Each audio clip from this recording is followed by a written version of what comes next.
वाले कहते हैं हम राष्ट्रवादी हैं, आरएसएस वाले कहते हैं हम देशभक्त हैं। आज मैं पूरे सम्मान के साथ, आरएसएस के प्रमुख हैं श्री मोहन भागवत जी, मैं पूरे सम्मान के साथ मोहन भागवत जी से 5 प्रश्न पूछना चाहता हूं और आपका समर्थन चाहता हूं। अगर मैं कोई गलत प्रश्न पूछूं तो बता देना, और सही प्रश्न पूछूं तो मैं आपसे हाथ खड़ा करवा के पूछूंगा। मेरा पहला प्रश्न है मोहन भागवत जी से, जिस तरह मोदी जी देश भर में लालच देके या ईडी और सीबीआई की धमकी देके, डरा के दूसरी पार्टी के नेताओं को तोड़ रहे हैं, पार्टियां तोड़ रहे हैं, सरकारें गिरा रहे हैं, क्या यह देश के लिए सही है? मैं मोहन भागवत जी से पूछना चाहता हूं, क्या आप नहीं मानते कि यह भारतीय जनतंत्र के लिए हानिकारक है? पूछना चाहिए कि नहीं पूछना चाहिए मोहन भागवत जी से?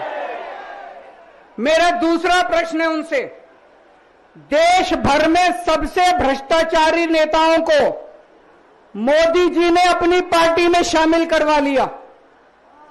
जिन नेताओं को कुछ दिन पहले मोदी जी ने खुद सबसे भ्रष्टाचारी बोला, जिन नेताओं को अमित शाह जी ने खुद भ्रष्टाचारी बोला, कुछ दिन के बाद उनको बीजेपी में शामिल करा लिया। मैं मोहन भागवत जी से पूछना चाहता हूं, क्या इस प्रकार की राजनीति से आप सहमत हो? क्या आपने कभी ऐसी बीजेपी की कल्पना की थी? पूछना चाहिए कि नहीं पूछना चाहिए मोहन भागवत जी से? मेरा तीसरा प्रश्न है मोहन भागवत जी से, बीजेपी आरएसएस की कोख से पैदा हुई है कि नहीं है? कहा जाता है यह देखना आरएसएस की जिम्मेदारी है कि बीजेपी पथभ्रष्ट ना हो। मैं मोहन भागवत जी से पूछना चाहता हूं, क्या आप आज की बीजेपी के इन कदमों से सहमत हैं? क्या आपने कभी मोदी जी से यह सब ना करने के लिए बोला? मोहन भागवत जी बताएं कि क्या आपने मोदी जी को यह सब गलत हरकतें करने से रोका कभी? पूछना चाहिए नहीं पूछना चाहिए?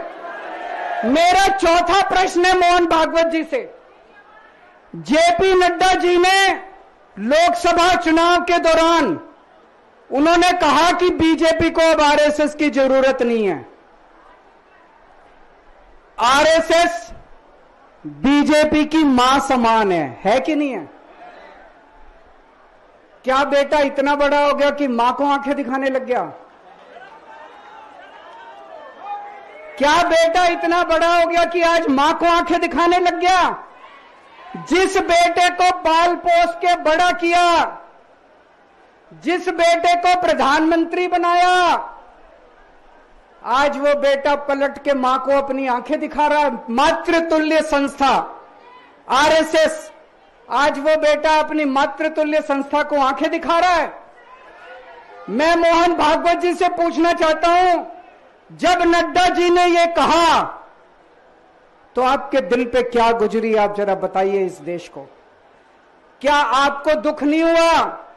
मैं आरएसएस के हर कार्यकर्ता से पूछना चाहता हूं, जब नड्डा जी ने कहा कि हमें आरएसएस की जरूरत नहीं है, क्या आरएसएस के हर कार्यकर्ता को दुख नहीं हुआ?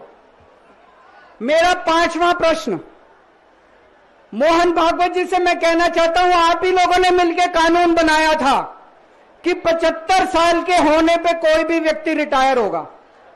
इस कानून के तहत आडवाणी जी को रिटायर कर दिया, मुरली मनोहर जी जैसे बड़े बड़े नेताओं को रिटायर कर दिया, बीसी खंडूरी जी को रिटायर कर दिया, कलराज मिश्र को रिटायर कर दिया, शांता कुमार को और पता नहीं कितने लोगों को रिटायर कर दिया। अब अमित शाह जी कह रहे हैं कि यह नियम मोदी जी पे लागू नहीं होगा। तो मैं मोहन भागवत जी से पूछना चाहता हूं, क्या आप इससे सहमत हो कि जो नियम आडवाणी जी पे लागू हुआ वो मोदी जी पे लागू नहीं होना चाहिए?